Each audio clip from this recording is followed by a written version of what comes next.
No. On the inside.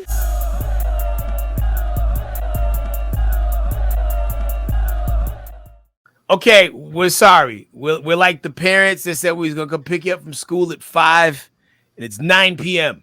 All right, Yeah. Bodega Brothers podcast. I don't even know what episode it is no more. 6. 6? Really? Six. That's Yeah.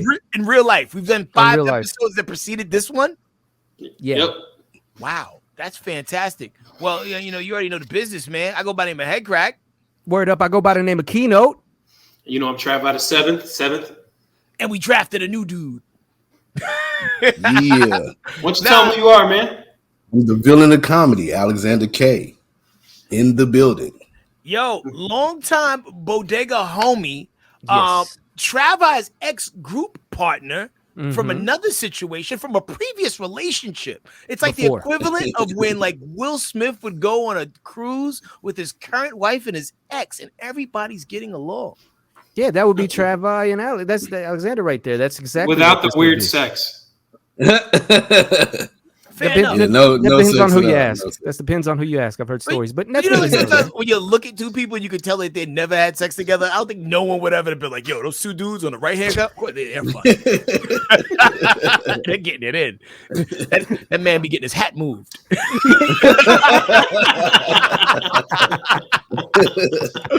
Whereas, like some people, like there's a certain type of zesty where you can see it from a mile away. It's like, oh yeah, definitely, you definitely know what it tastes like.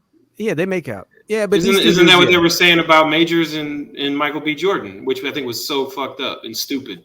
Were they Word. saying that? Couldn't be more fake and false. Well, Major's like his style choices be a little questionable sometimes, but I get he's trying to show off his muscular physique. I understand. Hey, did you guys think that was corny of Michael B. Jordan to call that girl out on the carpet like that? Yo, it's funny because I know that girl, right? Yeah, he knows it. And and I don't think it was corny per se, but just at the end of the day, right? Very seldom do people get to address the things directly that they heard about him. Now, Right. from what I know about the situation, what he thought she said, she didn't say that, but there was other things that connected dots a little bit to where it was like, all right, you didn't necessarily say I was corny, but but you also didn't take the foot off the gas either, that kind of thing. Right. Like you were in the car. Yeah, you were in the car. Right. It's like it's like a RICO case. There's more behind it. Like she did used to mess with him and make fun of him a lot in school. And I think he was kind of already referring to that as well, that she used to really high side on him and a whole bunch of other people did. And she was one of the main characters, evidently, according to him, who used to really, jack with him in school back when they were in high school together. And now she's been like, oh, we know each other. And he's like, yo, I ain't forget. And I get it, man. That's kind of cool. It's kind of like a little bit of revenge there, a little bit. He looked like he wanted to smack her. It was like 2023 Bismarcky the Vapors, kind of vibe. But he completed the interview. You know what I mean? Which was more than some people would have did. Because some people would have just kept it pushing. But like, yo, I'm corny. Yeah. No, right. He did professionally. Yeah, for real. Yeah. Word. But have y'all seen Creed 3 yet? Not yet. I haven't seen it yet. Yo, man. I was a little nervous at first because, especially when what's my man Ryan Coogler stepped away to not do it and like work on Wakanda Forever. I was like, I don't know. But I gotta say, Creed 3 might be my favorite Creed movie. Well, I gotta ask a question because I criticize Michael B. Jordan's acting on some occasions. Yeah, I think he's all right actor, and I get why people dig him. But sometimes I think, in my opinion, a little lacking sometimes. How was he in this, man? Did he fill in them gaps, or was it mainly around like the action and the story was strong enough to where his acting didn't really have to be either here or there, or did he hold up? It's weird because like Creed isn't one of those movies where you hold up a Shakespearean skull and hold it and be like, you expect. But still, to see, like he shows emotion and stuff, and it's about a struggle. Like freaking Stallone showed like in between him growling and whatnot. Like he showed emotion. You felt it. You know what I'm saying? And when he comes in, he looks at his turtles and he's like, It's like, yeah, I get where you're coming from. No, I feel like in this movie you believe him. But it's another one of those situations where you're not sure who you want to root for because you understand where the bad guy's coming from. And I say that in air quotes because, bad guys all a matter of perspective. You know what I mean? Right, but at the end of the day, I liked what he did on the directing tip. The fights don't look like none of the other fights from any of the other movies, especially the last one, without giving any spoiler alerts. And I'm glad that they didn't do the obvious thing like, yo, you're going to fight Clubber Lang's kid. You know what I mean? Because they could have easily done that. And I'm glad that they didn't. That would have been ill, though. I would have been ill. Like if he Nah, had like a mohawk too. You know what I'm saying? Just, for like, effect and all that stuff. Because there's only Why really not? two people who could pull that off. Like Mr. T and the white guy who had the mohawk in Last Dragon.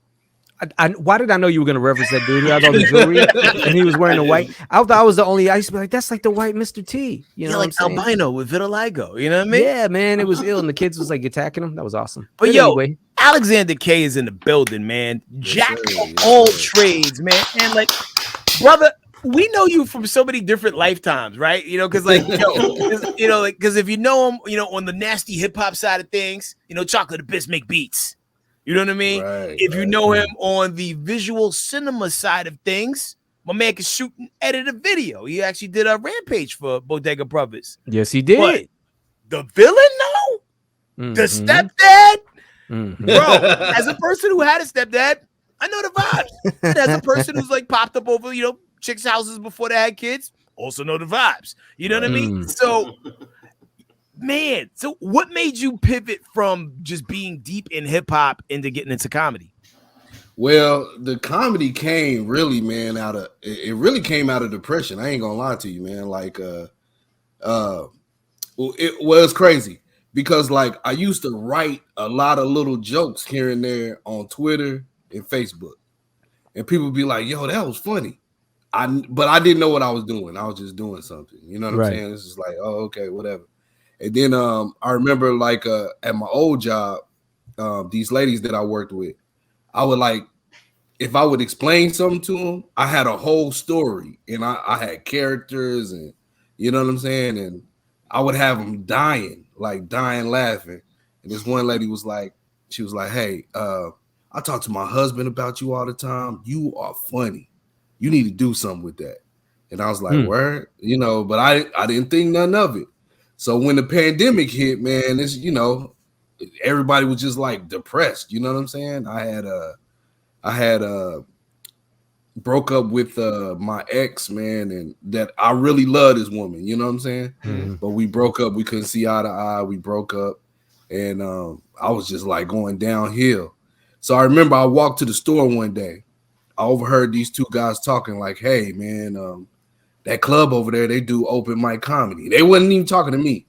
And then I was like, oh, excuse me. I was like, you said that club, that bar right there, they do open mic comedy? It's like, yeah, on Mondays do open mic comedy. So I went home, I called that bar. And they were like, yeah, we do open mics to start at 7. And I was like, word. I got off the phone, I wrote a 5-minute set right then and there. Wow. I called Payday.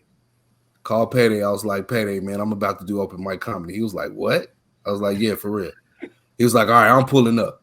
Payday pulls up. I do the set. Payday was like, just like jaw dropped, like, bro, I did not know you had jokes like that. He was like, yo, you need to polish this up, polish that up, but yo, you got something, you got it. So I kept going back to that open mic, man, and I started going to others and started doing shows, and here we are. You know what I mean? Word. So like, do you think being an MC and rapping and doing all that and also knowing your way around the camera from behind the camera, did that help you on stage? Did it help you feel comfortable? Because the clips and things I've seen of you, I haven't got to see you live yet, but the clips and everything I've seen of yours, you seem like, just mad comfortable, where some other people, it takes some years to get comfortable on stage. Oh yeah, man. Hip hop, our hip hop days helped a lot with my comedy. Like just whole stage presence, you know what I'm saying? Like the way, like when I shout out to my girl on Instagram, the Ratchet Traveler, Andrea. She told me like when I tell a story that I'm really into it and I convince, she's like, man, you convince people with your story. And then she was like, you draw people in. How do you do that? I was like, shit, I don't know, but I think hip hop has something to do with that. The way we used to perform at the Liquid Lounge and all that, I think that has a lot to do with how I performed the comedy. You know what I'm saying? Do you think the traveling that we did when we were younger, doing hip hop shows like in strange cities as kids, helped your ability to get on stage and just not care about what people think? Oh yeah, most definitely, man. Like, because like when we were, that's the thing about like if I could make a comparison like to hip hop and comedy, when we were rhyming, I was trying to say like the most intelligent things. You know what I'm saying? Like I was trying to use I used to walk around with a thesaurus. You know what I'm saying? Yeah. like straight up. I wanted to say something different. And then now with comedy, it's the same way. Like I want to make you laugh, but like you know what I'm saying? I want to say it in a different manner. I don't want to just like be direct with it, like you know, like I hit this bitch in the face. Oh shit. You know what I'm saying? I don't know why that was funny right now. I know, but it is. For whatever reason it was. And I promise we're not misogynistic. I promise. I just want to be like, yo, like I saw this lady in the alley. She said something to me, and then I hit her in the face. You know what I'm saying? Like I want a different approach to the story. You know what I mean? So man, we laughed twice at chicks getting snuffed. I swear. Yeah. Well, they weren't really chicks. They just identified as chicks. Right. That's even worse. That's a hate crime. Yeah, now we're in a different league now. We've like raised the threat level. But I gotta applaud you, bro, because you know the bravery that it takes to leave the beat behind and just go raw with just your voice in a microphone. The fact that you said you heard that there was an open mic and then you went home and wrote your 5-minute set right then and there. Do you realize that like I wrote a set, did it a few times before the pandemic, did well with said set, and said fuck comedy during the pandemic. And like and I'm getting back into it, but still I still have not found the discipline to sit down and write a set. I'll go in improv, I'll do crowd work, I will fuck with the audience, get laughs that way. But what is it do you think it is about a comedian's brain, like a true person who really studies the science and the art, that allows them to be able to just, I don't know, not only like tell stories and make it seem like you're telling these stories for the first time, but to just know when your 5-minute or your 10-minute set is complete or put together well? Yeah, well, see that it takes a lot of work, man. Like I've had jokes that started like this, and then I keep working on it, and it's like, all right, type 5. You know what I'm saying? It takes a while. Like first, you might write a joke and you might think it's 5 minutes, but you have all these extra explanations in the joke that you have to do, and then it's like, okay, you can cut this down if you think of a way to say this, and this together. You know what I mean?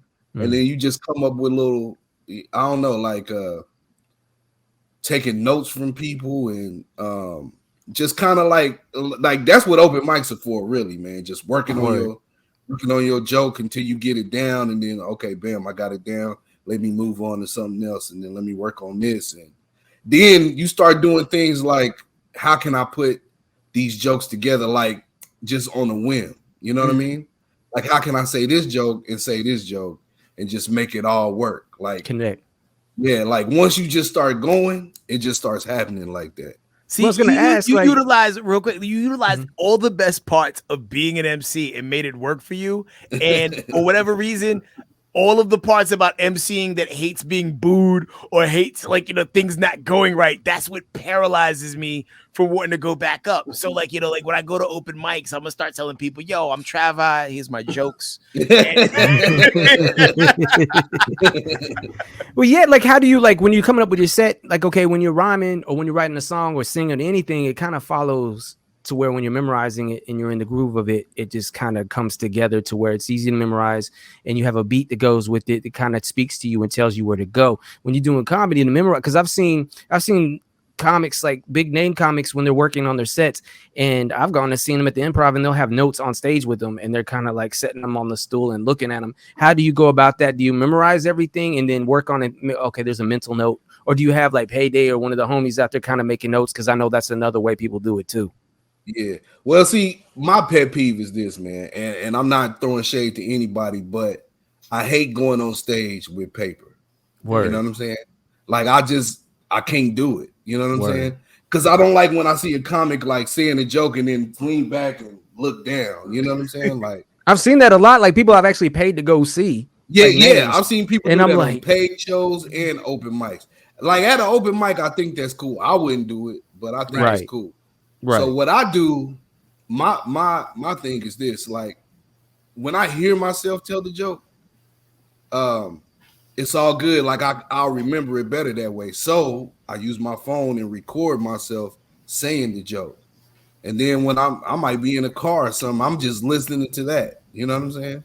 It's the same. It's the same way like with rapping when you're doing trying to learn a song to perform live. When you record a new song, you just want to hear the song over and over and remember your rhymes. So that's basically what I'm doing with the comedy. Like I write a new joke, like I just take my phone out, record it, and then I just listen to it over and over. And then when I'm listening to it, I'm figuring out what I can change in that joke while I'm listening to it. You know what I mean?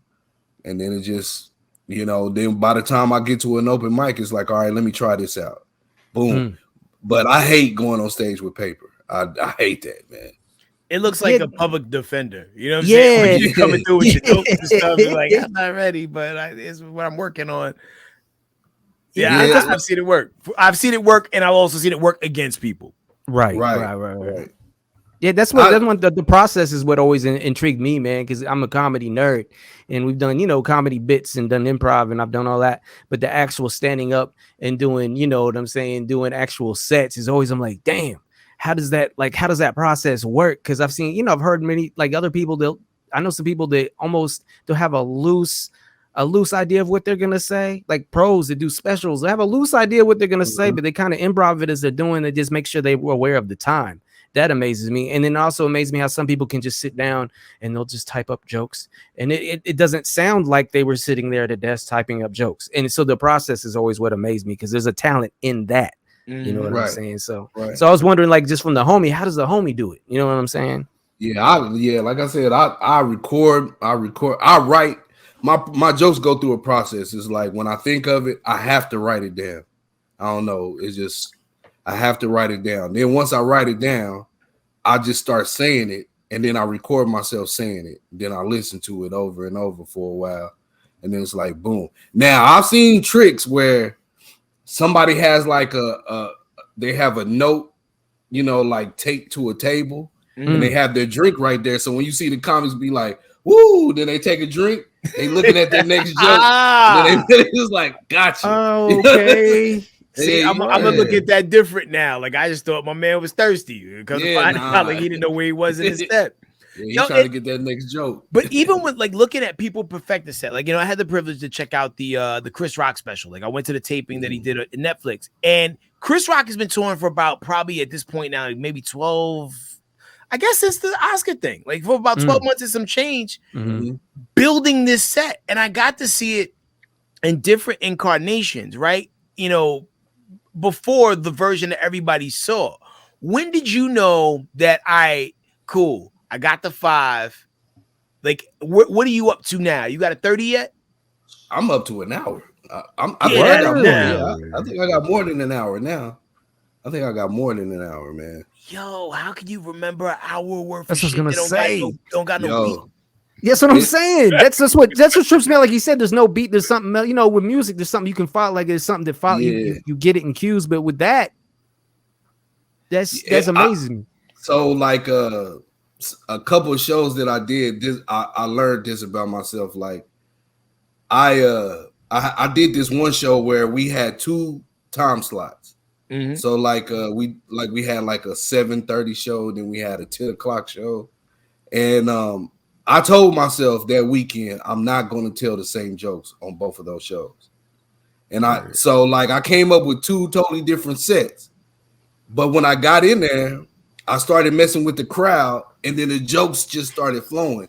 So one of my favorite comedians, David Bory, shout out to David Bory. He's I'm gonna Google that guy right now. Yeah, he's from San Francisco, but he lives in Colorado, I think. Okay. Like I like his comedy a lot, but like he was doing this interview, and he said like the way he starts his jokes off is like he like looks at the crowd, comes up with an idea of what to start with. So he has all these stories around him. The story may start over here, but it's gonna go back around. Eventually it's gonna go back around. So that's how I kind of look at my jokes. Like I could start anywhere in this circle, but eventually it's gonna go back around. The callback, as they like to call it sometimes. Yeah. Word. Yo, I think I found this David Bory fellow. Hold on a second. You let me know if this is the guy. Hold on a second. One second. He's pulling it up. He's pulling it up. He's pulling it up. Yeah, He's pulling it up. He's pulling it up. Yes. Hold on. And hold on. Yeah, his last name is with the G. The G is solid. No, that's not him. Oh, okay, cool. I was going to say because this guy does comedy and apparently plays rugby as well. Who's the white man? Yeah, apparently the wrong David Boy. Never mind. Yeah, David Boy is a big dude, big black dude. Okay, yeah, of course he'd be black. So even going back in time, rewinding back a little bit, how did Travii and yourself meet, man? Tell us the story. Okay, yeah. So me and Travii, this is how we met. One day I was at work. I worked at Home Depot back then, and remember Subflow, Aggressor and AC. Right? Word up. They had this song that they were working on, and they called me at work. They were like, "Yo, we got these MCs over here. When you get off work, you got to come over here and get on this song." And I'm gonna tell you right now, bro, you probably gonna have to wackest rhymes on the album because these MCs don't. Like, he was gassing me up. You know what I'm saying? So I was like, all right, man, I'll be over there when I get off work. So I get off work, I go over there, and we worked on this song called Mine's Millennium. I remember that. We worked on a song called Mine's Millennium. And that's when I met Travii, Gino, and Colette. And you. And Booney. I think I did meet Booney that day. So me and Travii, we were all talking, and I think we all went to go eat afterwards. Like, we all just like went and hung out for a while. And then me and Travii was just like connecting. Like, yo, man, I'm into this, I'm into that. And then I was like, yo, this is a cool ass dude. And then he just disappeared. He went to Chicago for the summer. I was like, yo, where Travii at? It's like, oh, I don't know, man. He'll be back. I was like, what? So the whole summer, I was like, yo, that dude was cool as hell. Like, you know what I'm saying? So then I had hooked up with the rest of the members of the menu. You know, we was just hanging out. Then one day Travii came back to Dallas. It was like, oh, word. You know, then we just, you know, it was just like we picked up right then and there. So yeah. Like out of everybody in that old crew, man, it was me and Abyss had or Alexander K, excuse me. we had the illest connection. You know, we all had connection. We were all homies, but outside of me and Colette, who'd known each other since like we were like 14, Abyss was the illest connection, and just his talent and his drive. Like, other members in the group, you could tell that they didn't really want the same thing that we wanted. We wanted to do like tours. We wanted to get known. We wanted to be out there and just make really good hip hop music. And plus, he made his own beats, so the connection just worked like that. And then with him and VJ Smooth making beats, I mean, we were pretty much untouchable at the time. Like, when we first connected, the only crews that could hang with us are all on this video right now. Word. Like, Word. We all found each other. At what point, we did. Yo, a bit, Alex. Like, at what point did you realize Travii was white? Because like Travii was so freaking cool that I didn't realize he was white, so I went to his wedding. And so like, hey, that's crazy because when I got off work and went to AC's crib and heard the track, Travii was not there at the time. Okay, he was not there. So I was like, yo, Eric, I was like, who is that? You know what I'm saying? I did not know he was white, dude. And he showed up. He showed up later, and he's just kicking it. And he's not saying that's him on the track. He's just kicking it. And then I'm just like, we listening to the track over and over and over. And then I start hearing them talking. I'm like, bro, that's you on the track, man? Like, you know what I'm saying? Like, I was shocked, dog. I was like, what? What? No, like, I imagine us both having the same Kermit the Frog moment, you know? It's just like, because I looked around, you know, obviously, but it's just like you don't see color, you know. But and Crack ain't lying because he literally told me at the wedding, like, he leans up, we're at the wedding, Travi's wedding. He's like, yo, I just realized Travi's white. And I remember laughing. I was like, what the fuck you mean? Like, what the fuck you mean, dog? Like, we've been friends with this dude for years. I might even said this nigga white. Yeah, I think he did. I think he did say that. I can't say it, but he did say it, man. Yeah, man. But it was ill because like with Abyss, when I first met Abyss, you were at Trav's apartment. Were y'all roommates? Oh yeah, we've been roommates many times. Yeah, it was one of the times I came over. It was one of the first times I came over to hang out and listen to beats and stuff. And you were doing, you might have been making a beat, but you were just kind of being mad quiet, and I didn't know like you rhymed. You know what I'm saying? I didn't know you rhymed, and then he said, no, that's him. I was like, oh, because I was like, yo, who's that? Because it was dope, and he said, that's him. And you were like, and all you did, you were like doing something. You looked over and just go. You kind of went back to doing what you were doing, and I was like, all right, cool, man. Yeah, he cool. I was mad quiet back in them days. Quiet. I was rapping. I was quiet as hell. Yo, yeah, because like. I gotta say, like, Travii was like one of your biggest spokespeople because, like, you know, anytime I'd be around Travis, like, yo, my man Abyss, he'd be making the beats. Da da da da da da. I don't know how Bodega Brothers never got an Abyss beat out of all that. He stopped making beats. How long has the MP been cold? It's been cold for a while, man. It was, I don't know, man. Like the beats just kind of, I wouldn't say they just stopped, but it was like. You know how you get like a whole bunch of empty promises, and then it's just like, you know, it's just like, damn, you know, like you don't know if you should keep going or whatever. Then you just kind of get into something else. I think that's kind of what happened with that. Word, you know what I mean? I can see that. Yeah, I think matter of fact, we had some. I think I had some beats. A beat or two from you way back in the day. I remember. Yeah. I think I had a couple, man, because I was like, yo, this dude's dope. But I really just stands out my mind. You literally, I was like, that's you. You used to go. Like, I think maybe at best I might have a cassette with some beats on there because one of the things that stood out was how you spelled your name back then. It was like KHAKLIT. Right. Yeah. No one was doing that at the time. You know, like this is before people was like flipping the V and making it an A. You know what I mean? Like, you know, we were still being like a little creative with the spelling. So it was like, you know, but you know, back then everybody didn't have the luxury of having a studio in the crib where you could just chop songs down and get them pumped out. Like you had to like really like, you know, steal enough car radios to pay for that, you know, the studio sessions. You know what I mean? Yeah. And that's the thing about back then, man. Like when you had a crew, you had to be dope. Like everybody in the crew had to be dope. Like everybody had to be equally dope. And if they weren't, they always had to work to get on that same level of the other person in the group. So like as far as our group went, me, Abyss, Colette, Booney, Gino, we all competed with each other basically. Like we would write something, and then if it wasn't tight, that would force us to rewrite it. You know what I'm saying? Because we all did our own shit, and all of us were dope. Like Booney was dope, Gino was amazingly dope, Abyss was amazingly dope, and everybody just had their own flow. So to be a crew back then, you had to do that if you wanted to do anything. I mean, look at y'all's crew. You had technology, you had, you know, Crack, your old crew, Boondocks crew. Yeah. Everybody was equally dope. You know what I'm saying? So nowadays it's crews and there's only one of them is dope. Yeah, everybody else is just like glorified security. You know what I'm saying?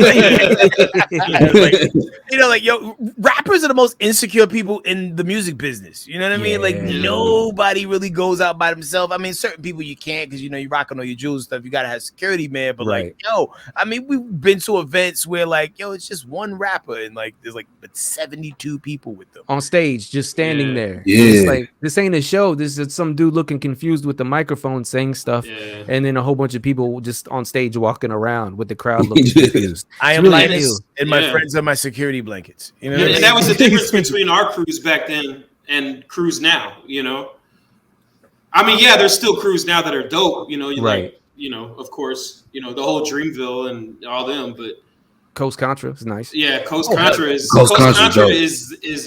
the creme de la creme of groups right now. They can all hold their own insane. Mm-hmm. Well, you know, speaking of groups, you bring up a great point. You know, because recently De La Soul just released their whole catalog. R.I.P. Oh, that's a bad shirt. I ain't even peep what was happening. Where'd you get that? Already merch. I need to holler at them because I have a shirt similar, but it's like all the songs and not all De La. Yeah, this right here, this shirt is an actual picture of the guy who made the shirts cassettes. And he lined them up in chronological order of how they released. That's solid. That's super solid. Yeah. You know, so listening to the catalog, you know, when, you know, lossless, digital, it made me realize how one underrated De La is, but then also two, how certain albums can age better as time goes by. Like, granted, I loved 3 Feet High and Rising. Loved De La Soul is Dead. Obviously loved Stakes is High. Balloon Mind State, even back then, it had to grow on me. I had to not be. I had to be Word? it took till I was like a late teenager, early 20s before, because like everything was so fun before that, right? Right. Then when you're almost coming into adulthood, you realize like, damn, they grew up on this album, and now that I'm a grown up, I kind of get it more. But man, like they really showed me with the catalog, like just like, yo, you could do something, and it doesn't necessarily have to just be specifically for that time, and it could actually even be better as time goes by. Because some of our favorite albums didn't age as well as we would have liked them to. You know what I mean? I know a lot of people who was like, yo, Illmatic's the greatest album ever written. Then they was like, you know what? It was written as better than Like, some people will have that debate with you right now that It Was Written was better than Illmatic, or at least aged better overall. What are some albums to y'all that you felt like aged better as time went by, or even sound better now than when you first heard them?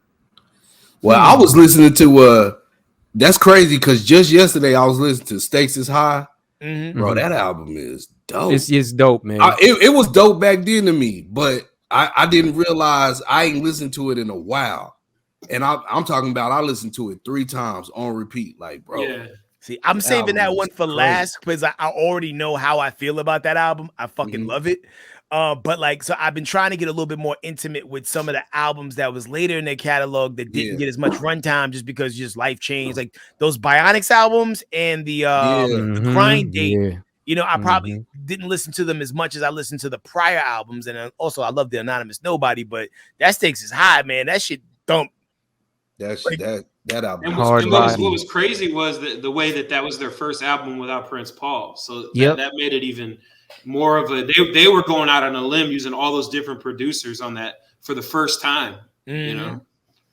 So they had Dilla was on there and a lot of others, man. But I mean, like going back to like Balloon Mind State, for whatever reason, like when it came out at that age, I was going through, certain things at that age, growing up and being young and all that. And for some reason, it resonated with me. And that's when I first started, even at that young age, doing shows and kind of getting out of town and doing things.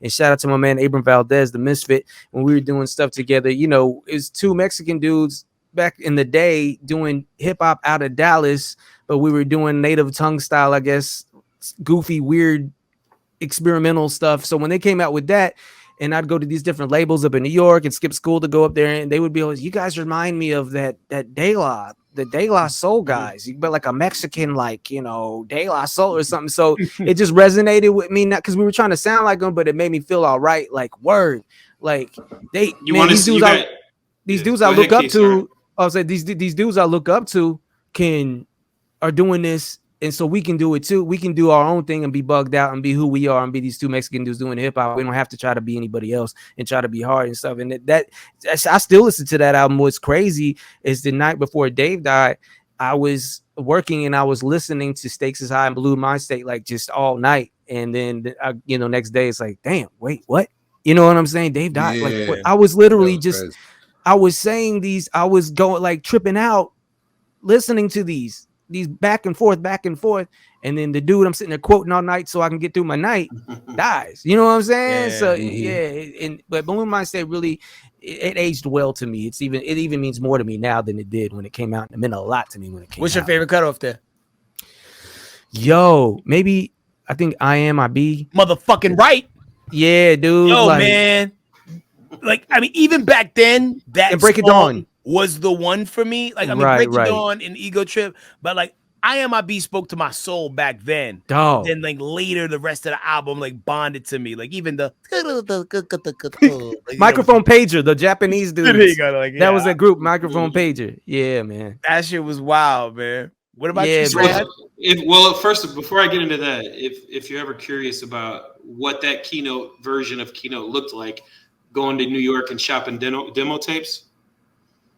Oh wow! Yeah, I know no, that. actually, that's after that. That's a little bit. But see, look, I have the angel. I have the RZA angel before RZA had it, and it was real gold and all that, like the classic RZA angel. And that's Super K. Shout out to Super K right there. Shout out Super K. Yeah, look.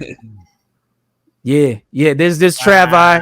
Yeah, Young Keynote right there with the ill shirt. Yeah, that's circa 2099 something. Who's that other Negro in the picture? That's my wife's brother. Oh yeah, it is. Word. Dope. Yeah, but that was me out there shopping demo tapes, and even when crack would go, I'd give him packages. Yo, if you go buy this label, man, drop this bad boy off. Yo, and technology at the time had like one of the dopest demo packages I ever seen. It was like a medicine vial that had batteries in it, and then like it was this whole like press kit thing that like was like binded well together. Like I was thoroughly impressed. It made me step my promo game up. Yeah, no, we used to just figure how can we hit these cats different, because they were always like, the labels were always like, we like you guys, but you guys are weird. That was always the thing. And like, how can we market you? So we're like, I'll tell you how we can market it, and we would put it together for them, and a few labels showed interest, and I'm saying. Shout out to Fondulum, if you guys remember Fondulum records. Yeah. That's that Sandusky label, right? No,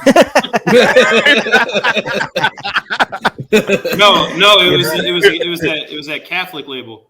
Yeah, like Bobito might be Catholic, I don't know, but Bobito and them, they were showing technology love back then. But yo, Alex K, if social media was around the time you found hip hop, do you think it would have propelled you into comedy sooner? Nah, I don't think so. I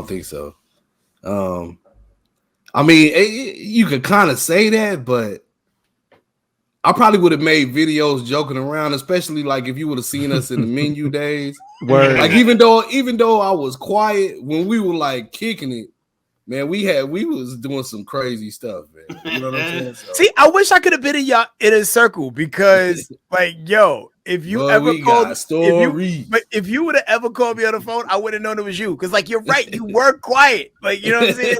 Like, Gito was always cool. He had a leather coat on, booty. You know what I'm saying? Travi's excited about everything. Puerto Rican Mike. And you never saw Colette. You never saw Colette. Yeah, you never saw Colette. Or Chunk POW. Conflict of Derringer was his name back then.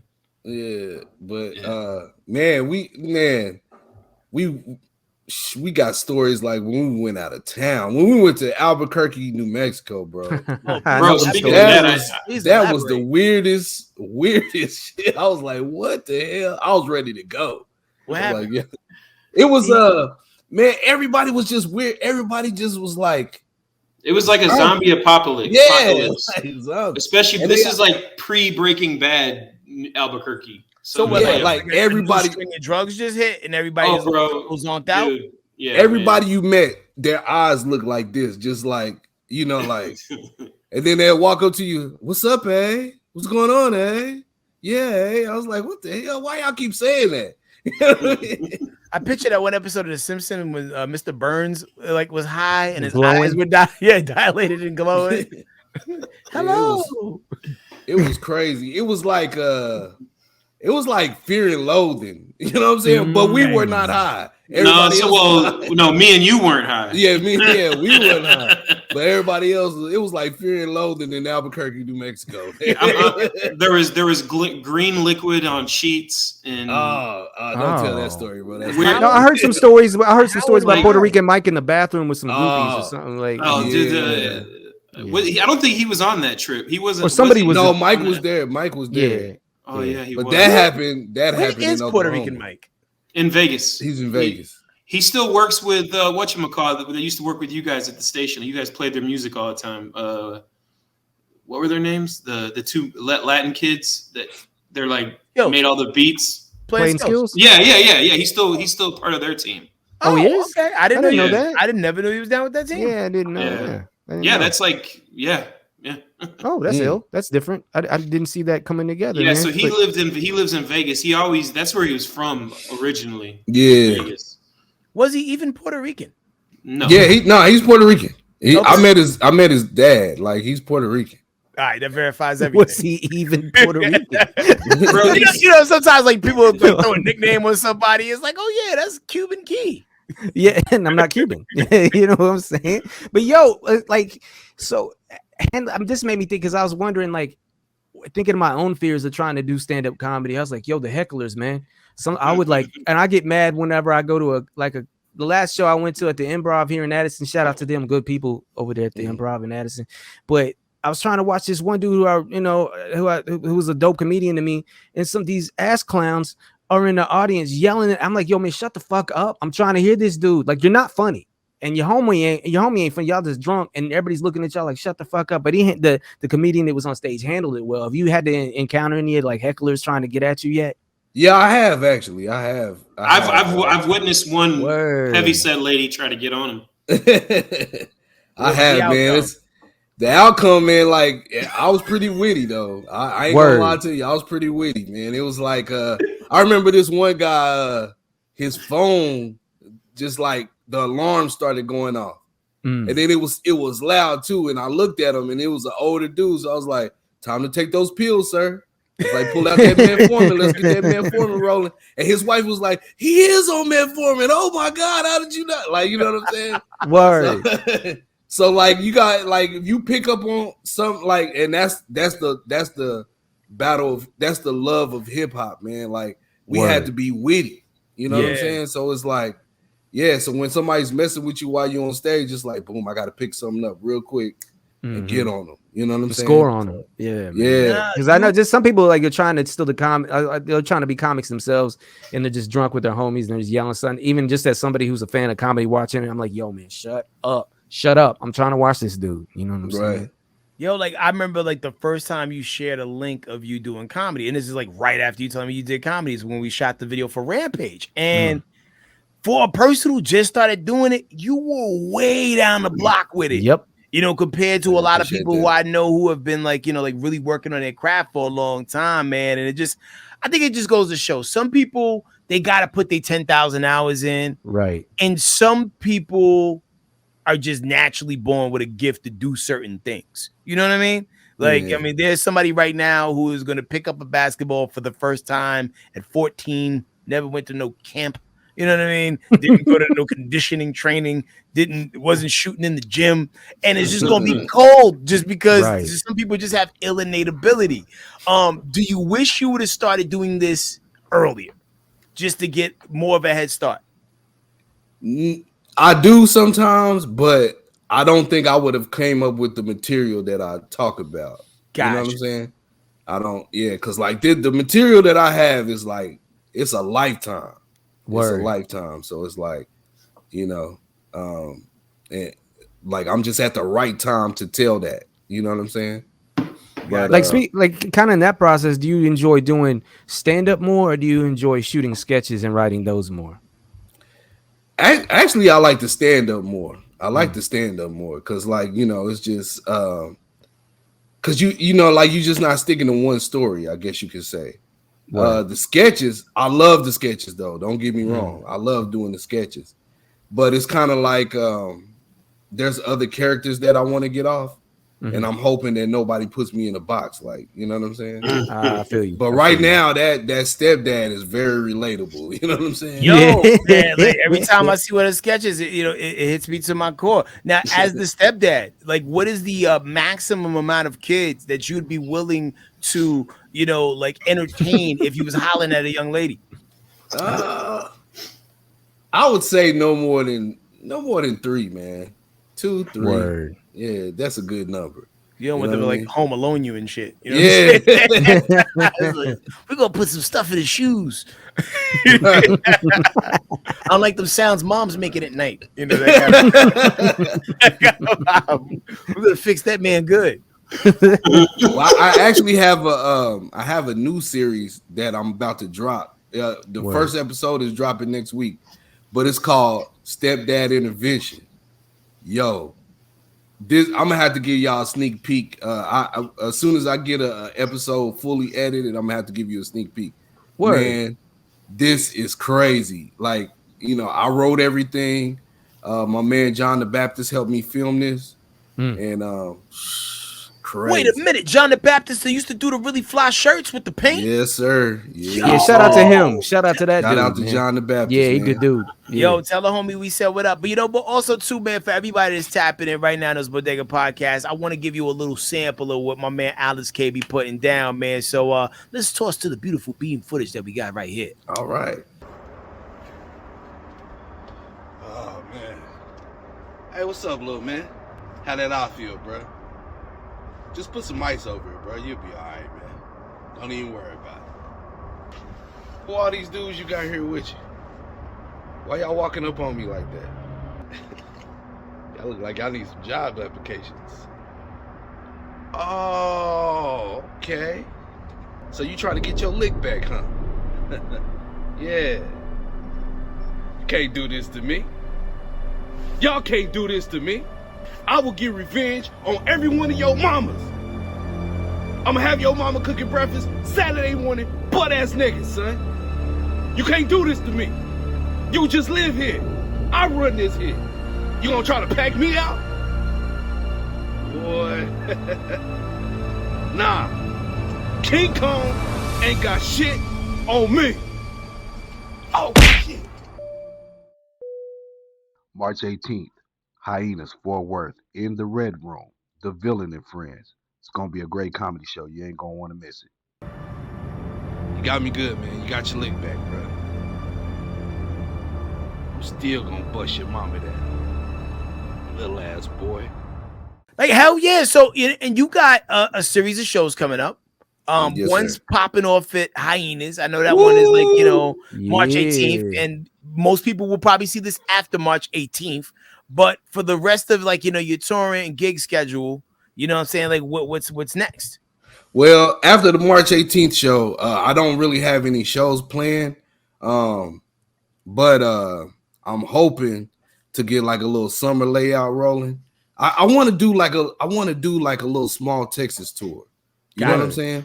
I just want to make my way around Texas and see what happens with that. So I got some things in the works, but I don't have anything solid yet. But thevillainofcomedy.com. I'm gonna have all that information for you on my site. So What's a city that makes you nervous about thinking about performing in? The city? Yeah, what's a city that you're white settlement? Nah, man. I would probably say the things I've heard about Atlanta. I'm just like, you know what I mean? Yo, but I want to do it though. I want to go. Atlanta's ill because it's all about location. I've watched, and I bring up this story a lot. There's an amazing comedian that I know by the name of LeVar Walker. That's the homie right there. Yeah, right? I love his. And this dude is such an intellectual comedian, right? And I've watched him do this particular set and just destroy clubs across the country. But there was one night we was at this one spot, right? And the host of the host of the night had a little bit more of a ratchet crowd that kind of followed him to his things. You know what I mean? These people don't, maybe didn't finish school. Some of them, like single parent. Like I don't even want to, get into like Deion Sanders space, but it was just a different audience. You know what I mean? Like, I had crowns for breakfast, type shit. And I watched him do a set in front of this crowd. They paid him with crickets, and like I was talking to somebody after the show, I'm like, oh my god, I've never seen nothing like that. Because I know what that set is capable of doing, but it was just a mismatch of IQ level. From the comedians to, the audience. And, and like, man, Atlanta is just so weirdly partitioned that, man, like, depending on the room, depending on the time of day, and depending on who preceded you will kind of like predict the outcome of how the show is going to be. But there's a lot of great rooms to work in Atlanta. You should do Laughing Skull.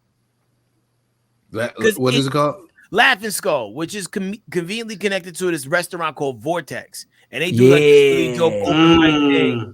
And for their open mic thing, they'll have like maybe like 10 comedians go up and do about 5 minutes, but it's a very diverse crowd. Then you got Atlanta Comedy Theater, which my man Gary Abdo runs. He got 2 locations. Then there's Uptown Comedy Corner, which I do improv at on Sundays. but like I'm not doing a set like you. I'm just making shit up because that's my comfort level. Gotcha. But it's fun, and they also have comedians go up and do like small little micro sets then and there. So if you ever want to pull up on a Sunday, I'll connect you with my man comedian Big Play Ray. We'll get you in there, and it'll be dope, man. Just so you can, for sure. So you can wet your feet with that Atlanta crowd, man. Because you kill out here. Because that your style of humor is so relatable to people who've lived life long enough to experience that level of shit. You know what I mean? Yeah. Word, have you thought about like, and I think I've spoke to you about this. Have you hit down to Austin? Have you done any shows down to Austin? Because right now it's really popping with the comedy scene down in Austin right now. Yeah, and a lot of stuff I check out is in Austin. I've tried to get on Kill Tony. Didn't quite make it, but it's just a matter of keep trying again or whatever. Word. I'm trying to connect some shows in Austin. You know what I'm saying? But like, I just don't. I think you would do well down there, man. I think you would do really well. Talk to there, but yeah. So basically, like my whole Payday is my manager. You know what I mean? But we work like it's like, okay, hey, this guy wants to talk to me about doing a show. If I don't want to talk to him, I'll let Payday go. You know what I mean? Like, hey, I talk to him. And for those who don't know the homie Payday, who we gotta have on the podcast too. Yep. He low key should be doing comedy too. Yeah. You know what I'm saying? Like you guys give me a very Will Ferrell, Adam McKay kind of vibe. The way like if y'all got in the same room and just jot it down like like a movie plot, I'm sure that shit would go and find its audience because Payday has been fucking weirdly insane the entire time I've known it. The entire time, man. And it's ill because sometimes his presence doesn't match what's coming out of his mouth, what makes it even more funny. You know what I'm saying? Even when he used to rhyme, if people don't know him, he used to rap. He used to have like this pimp steez looking, but then he didn't really talk like that. You know what I'm saying? And now he does a lot of real estate stuff, and he has comedy all in his real estate. The way he pitches his real estate gigs and things. He's a really creative dude, man. Shout out to Payday. We got to get him on here though. Yeah, he's a very creative guy. Yo, I love the fact that the creatives found each other. Like probably the most important question that you might be asked today, Alex, is who is your least favorite Asian? Let it go, bro. Put it out there. I'm just joking, man. Now I was sitting in the audience of an event one day, and I was like, "Yo, what if we played a game one day to find out who was like the least racist? Like, you go through every ethnicity and be like, all right, cool. Who's your least favorite white person? Least favorite black person? And whatever group of people you couldn't think of a least favorite person, like whoever had like the less points." Got you. Yeah, we got you. It's such an ill way when I start working again. It's just such a. That's what I was gonna say. It's such an ill way to be. People are like, "Am I offended or do I agree?" And if I agree, am I racist? You know what I'm saying? I mean this with all seriousness. If you could eradicate one group of people, just one, eradicate. If you could cause a Holocaust, just with one group. Just any group. Who would it be? Yeah, pretty dark. These views are not expressed by those groups. Oh yeah, sorry YouTube. Hey man, yeah. What do you feel like has contributed least to society? not just American society, but like just society, the world. There's no wrong answers here. Like I'm gonna try to get some elderly people with that because they'll keep it real. Like, they'll keep it, bro. You should ask. I've been thinking about this. You know, those damn Constantinopians. Yeah, they bring it back to the ancient days. Yeah, I had to name a place I knew didn't exist anymore. Oh, what was that? Atlantis? Those Atlanteans?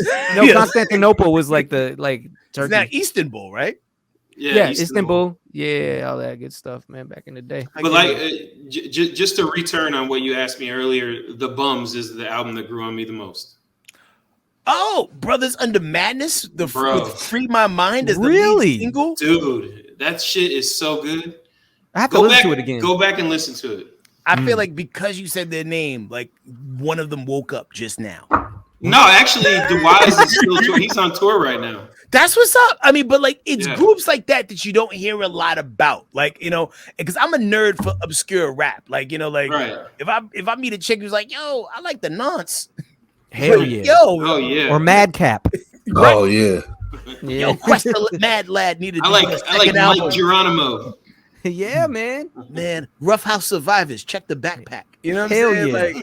yeah. Like, Hell I can do this obscure rap shit all day. My man So pulled out can I. bombs. I gotta free my mind, Bro, man. go back and listen to the album. Indeed. There's not a skipper, no skipper. I gotta see if that's streaming. It's crazy that might be streaming, and we just got De La. It's wild how that works. Tommy boy. Alex K, if you had if you could have like one female rapper, modern, not old school, one modern female rapper represent you in in court, freestyle, who would you pick?